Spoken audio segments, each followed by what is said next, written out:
Welcome along to the post-match show here. Once again, like I said, the chasing teams are finding it very hard to go over the line, but someone who is really enjoying this tournament, both with bat and ball, I have got alongside me Salman Ali Agha. Very warm welcome, Salman Ali Agha. Thank you. And well played and well bowled. Bat and ball दोनों के साथ आपने बहुत अच्छा second game in a row आप perform कर रहे हैं. कैसा आज के मैच की तरफ आए जब आप बैटिंग करने गए, प्लेटफॉर्म सेट था, कैसे अपनी इनिंग्स को जो है बिल्ड किया? बिल्कुल, आज जो था थोड़ा मुझे लगता है विकेट स्लोअर साइड पर था और मुझे आइडिया था कि अगर हम यहाँ पे 280 290 रन करते हैं तो वो इतने आसान नहीं होगा चेस करने में. तो मैंने वही कोशिश की कि गेम का अंत तक लेके जाऊँ और 280 और 290 का टारगेट रखा हुआ था और वो हमने अचीव किया. फिर जब बॉलिंग आई तो बॉलिंग में मुझे आइडिया था कि अगर यहाँ पर मतलब सीम को हिट किया जाए तो ग्रिप मिल सकती है, तो वो मैं वही कर रहा था. और एज ए क्रिकेटर आपकी इवोल्यूशन हम देख रहे हैं कि साल ब साल जो है आप इवॉल्व कर रहे हैं. सो मच सो कि अभी जो टेस्ट सीरीज़ हुई वहाँ पे as a specialist spinner, lone spinner भी आप खेले पाकिस्तान के लिए. तो आप अपने करियर में इस वक्त जिस फॉर्म में अभी हैं वहाँ आप कैसे देख रहे हैं? पहले अगर मैं स्टार्ट करूँ कि इस टूर्नामेंट से जिस तरह बैक टू बैक आपने परफॉर्मेंस दी बैट और बॉल के साथ, तो उसको पहले डिस्क्राइब करें, फिर ओवर अ लॉन्गर पीरियड कैसे देख रहे हैं? ये बिल्कुल, जब मुझे लगता है कि जब आप अच्छी फॉर्म में होते हो, दोनों बैटिंग और बॉलिंग, ऐसा होता कम ही है कि आप या तो बैटिंग में अच्छी फॉर्म में होते हो या बॉलिंग में. तो मैं लकीली अभी दोनों अच्छी फॉर्म में हूँ, तो कोशिश कर रहा हूँ कि जितना मैक्सिमम इनको कर सकूँ करूँ, क्योंकि जब आपकी अच्छी फॉर्म होती है तो कोशिश यही करनी चाहिए कि इसको जितना मैक्सिमम कर सकते हैं करें और जितनी परफॉर्मेंस कर सकते हैं करें. और मैं कोशिश कर रहा हूँ इस टूर्नामेंट में एवरी गेम में चिप इन करूँ और मतलब रिलैक्स नहीं हूँ और कोशिश करूँ कि एवरी सिंगल गेम में परफॉर्म करूँ. और वैसे इंटरनेशनली और जब अपना करियर देखूँ तो कोशिश यही है कि as a allrounder, proper allrounder खेलूँ और टीम को जिस भी टीम से खेलूँ उसमें बैटिंग बॉलिंग दोनों में परफॉर्मेंस करके दूँ. और पाकिस्तान की टीम में जिस तरह आपकी एंट्री हुई और तब से मुसलसल आप परफॉर्म कर रहे हैं, डोमेस्टिक करियर आपका काफ़ी लंबा है उससे पहले, तो वो जो ग्राइंड थी, जो आपने जिसे कहते हैं स्लैंग में रगड़ा खाया पीछे, उसका कितना फ़ायदा होता है जब आप इंटरनेशनल में आए हैं? 25 करोड़ लोगों में खेल रहा हूँ, मतलब 11 में, तो मैं कोई आसान काम तो करने के लिए मुझे रखा नहीं गया. अगर आप 25 करोड़ में से 11 में आए तो आपको मुश्किल काम के लिए रखा गया. तो मेरी कोशिश यही रहती है कि अगर जो भी मुझे अपॉर्चुनिटी मिल रही है उसको मैक्सिमाइज कैसे कर सकता हूँ, चाहे वो टेल के साथ बैटिंग करनी है, चाहे वो 2 ओवर मिल रहे हैं, 3 ओवर मिल रहे हैं. कोशिश यही है कि मैं उसमें से कुछ ना कुछ निकालूँ और टीम के लिए फ़ायदा करूँ. ये सोचकर मैं अपनी प्रिपरेशन भी करता हूँ और ये सोचकर मैचेस भी खेलता हूँ. और आइडियली अगर आपसे पूछा जाए, इन एन आइडियल वर्ल्ड, आप फर्ज किया कि अगर लिस्ट ए फॉर्मेट में आइडियल नंबर आप अपना कौन सा देखते हैं? मैं मतलब ये आइडियल नंबर सोचना काफ़ी देर से छोड़ दिया है, क्योंकि मुझे ऐसा लगता है कि मैं किसी भी टीम से खेलता हूँ तो मुझे वो बंदा होना चाहिए कि मैं किसी भी नंबर पे खेल सकता हूँ और किसी भी जगह बॉलिंग कर सकता हूँ. मैं इस तरह का माइंडसेट रख के खेल रहा हूँ और इस तरह का माइंडसेट से मुझे काफ़ी फ़ायदा हो रहा है. पहले मैं भी सोचता था कि मुझे इस नंबर पर बैटिंग करनी चाहिए, यहाँ बॉलिंग करनी चाहिए, लेकिन फिर मुझे लगा कि मतलब ये क्रिकेट है कि इसमें कोई चीज़ आसानी से मिलती तो है नहीं है, तो फिर मुझे इस तरह का सोचता ही नहीं. मैं सोचता ही ये हूँ कि मुझे कहीं भी मौका मिलेगा मैं अपनी परफॉर्मेंस करूँगा. That is an excellent attitude to have. अच्छा, मुझे ये बताएं, इस चैंपियंस कप को, जिस सीज़न का बिगिनर है, बड़ा एक हाइप मिली, एक पीसीबी की भी कोशिश थी कि इस तरह का सेटअप बनाया जाए कि डोमेस्टिक और इंटरनेशनल का जो ब्रिज है उसको, जो गैप है उसको ब्रिज किया जाए. तो जो एनवायरनमेंट आप अपनी टीम में देख रहे हैं, कुछ उसके बारे में बताइए. जी बिल्कुल, एनवायरनमेंट ऐसी है कि सीनियर और जूनियर प्लेयर्स का जो है वो अपना मिक्सचर है, तो काफ़ी कुछ सीखने को जूनियर प्लेयर्स को भी मिल रहा है और इवन सीनियर प्लेयर्स को भी, क्योंकि टूर्नामेंट काफ़ी टफ हो रहा है. आप किसी भी टीम से मैच खेलते हैं तो उनके पास मोस्टली 4 5 से 6 7 स्टार्स आपको मिलते हैं हर प्लेइंग 11 में, और जो बाकी 4 5 प्लेयर्स भी होते हैं वो भी इंटरनेशनल, वो भी डोमेस्टिक के प्रॉपर मतलब सीजनल प्लेयर होते हैं. तो काफ़ी मतलब वो है कि किसी टीम में कोई वीकनेस नहीं है, आपको मोस्टली टीम्स बैलेंस ही मिलेंगी. तो और कम्पेटिटिव क्रिकेट हो रही है तो काफ़ी फ़ायदा हो रहा है इससे. और डोमेस्टिक क्रिकेट में इवन पीएसएल में रिजवान की कप्तानी जो है वो बहुत शानदार रहा करती है. आपका एक्सपीरियंस उनके नीचे खेलने का, क्योंकि उनके बारे में ये मशहूर है जितने उनके पास रिसोर्सेज होते हैं मैक्सिमम वो यूज़ करते हैं. अपना पर्सनल एक्सपीरियंस बताइए. बिल्कुल, मुझे लगता है कि काफ़ी क्लेवर मतलब वो पर्सन भी हैं और काफ़ी क्लेवर कैप्टन है.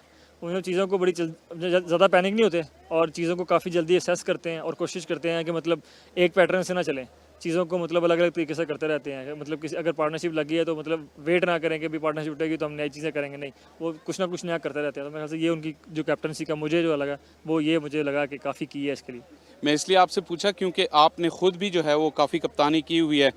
कुछ आपको लगा डिफरेंस इन स्टाइल कि आप किस स्टाइल के कप्तान थे, वो आपसे कुछ डिफरेंट हैं या कुछ सीखने को मौका मिला? मैं थोड़ा डिफरेंट कैप्टन हूँ, मैं मतलब थोड़ी डिफरेंट तरीके से चीज़ें करता हूँ और मुझे सीखने को तो काफ़ी कुछ मिल रहा है, क्योंकि मुझे लगता है कि मैंने कैप्टनसी जो की है उसमें मुझे काफ़ी कुछ चीज़ें, जैसे मैंने आपको बताया ना कि पार्टनरशिप लग जाए तो वो सिट बैक नहीं करते, वो कोई ना कोई मतलब नई चीज़ करते रहते हैं ताकि मतलब विकेट मिल जाए. तो वो एक चीज़ है जो मैं सीख रहा हूँ उनसे और मेरे ख्याल से he is very clever person and very clever captain as well. और एक बात ज़रूर आपसे पूछूंगा, हालांकि आप लोगों ने तो चेज़ नहीं किया, ये हो क्या रहा है? चेज़ टीमें जो है विकेट में इतना ज़्यादा फ़र्क आ रहा है, कंडीशंस में फ़र्क आ रहा है, कोई फिटनेस का इशू है, कोई मेंटल इशू है, आप as a player in a best position to analyse कैसे देख रहे हैं? सबसे पहले तो मैं इंतज़ार कर रहा हूँ कि किस दिन हम चेस करेंगे, क्योंकि मुझे भी मतलब वो चीज़ें एक्सपीरियंस करनी है जो दूसरे लोग एक्सपीरियंस कर रहे हैं। मतलब मुझे ऐसा लग रहा है कि पिच मुझे लगता है आज भी और पिछला मैच हमने खेला दोनों में सेम ही था, मतलब दोनों इनिंग्स में ज़्यादा डिफरेंस आया नहीं। तो मुझे अब इस बात का मतलब आइडिया नहीं है फिटनेस का है या मतलब चीज़ें, मुझे ऐसा लगता है कि टीमें जो है ना वो अगर बैक टू बैक विकेट मिलते हैं ना उसमें पैनिक होकर मुझे लग रहा है कि मतलब आउट हो रहे हैं और वो फिर वहाँ से जैसे अगर 70 for 2 होते हैं और all of a sudden 90 for 5 होते हैं, जब आप मतलब ऑलमोस्ट चेज कर रहे हैं तो 90 for 5 उसके बाद बड़ा मुश्किल हो जाता है। और मैं काफ़ी वेट कर रहा हूँ कि जिस दिन हम चेज करेंगे, होपफुली नेक्स्ट गेम में चेज करें हम। कुछ T20 का इन्फ्लुएंस है कि जो ओवर नंबर 20 से 40 के दरमियान मोस्ट ऑफ, हालांकि स्टार्ट अच्छे नहीं मिलते, फिर एक पार्टनरशिप होती है, लेकिन लगता है ओवर नंबर 20 और 40 के दरमियान विकेटें ज़्यादा गिर जाती हैं। वो जो मुझे लग रहा है जो बैक टू बैक विकेट मिल रही है ना उसके बाद का जो प्रेशर है ना वो ऑब्जॉर्व नहीं हो पा रहा, क्योंकि वहाँ पे आपको प्रेशर ऑब्जॉर्व करना पड़ता है और उसके बाद फिर इनिंग को दोबारा बिल्ड करना पड़ता है। तो वहाँ पर जो प्रेशर है ना वो उस प्रेशर को दो विकेटें मिलती हैं, तो वो उस प्रेशर की वजह से 3, 4, 5 विकेटें हो जाती हैं, फिर वो उसके बाद गेम ही खत्म हो जाती है। तो मेरे ख्याल से वो जो प्रेशर है ना उसको ऑब्जॉर्व नहीं किया जा रहा, क्योंकि मिडिल ऑर्डर, आप खुद मिडिल ऑर्डर में खेलते हैं, आपको ज़ाहिर है बहुत बेहतर पता होगा कि 5 फील्डर दायरे में होते हैं, तो विकेटें गिरती हैं तो सिंगल निकालना मुश्किल होता है, और बाउंड्री का ऑप्शन ज़ाहिर है कि कहीं ना कहीं आपको कैलकुलेटेड रिस्क लेना होता है। इसी में शायद इसी मिक्सअप में बैलेंस में फॉल्टर कर रहे हैं बैटर्स। बिल्कुल मुझे लग रहा है कि इसमें आप स्किल का भी कह सकते हैं, क्योंकि अगर आप 5 फील्डर के अलावा भी मेरे ख्याल से इतनी स्पेस होती है ग्राउंड में कि आप सिंगल्स बना सकते हैं। तो मुझे लग रहा है वो प्रेशर जो है ना उसको ऑब्जॉर्व नहीं कर पा रहे, क्योंकि अगर आप 70 for 2 है और all of a sudden 90 for 4 है तो आपको वो प्रेशर ऑब्जॉर्व करना है रादर देन कि उसी मोमेंटम को कैरी ऑन करना है। आपको मोमेंटम वहाँ पे स्लो करना पड़ता है और उसके बाद फिर दोबारा जब चीज़ें आपके हाथ में आती हैं तो उसको लेकर चलना पड़ता है। मेरे ख्याल से वो मिसिंग है। चलें, सलमान अली आगा, बहुत शुक्रिया हमसे बात करने का, और very well done today, all the best for rest of the tournament. Thanks for having me. That was Salman Ali Agha. And the action doesn't stop here. Non-stop action coming your way. We're going back to the evening game. Tomorrow, Angro Dolphins will be taking on the Allied Bank Stallions. Once again, another mouth-watering contest. Well, that's pretty much wraps up the things from down here. I hope you enjoyed our coverage today, and we look forward to your company tomorrow.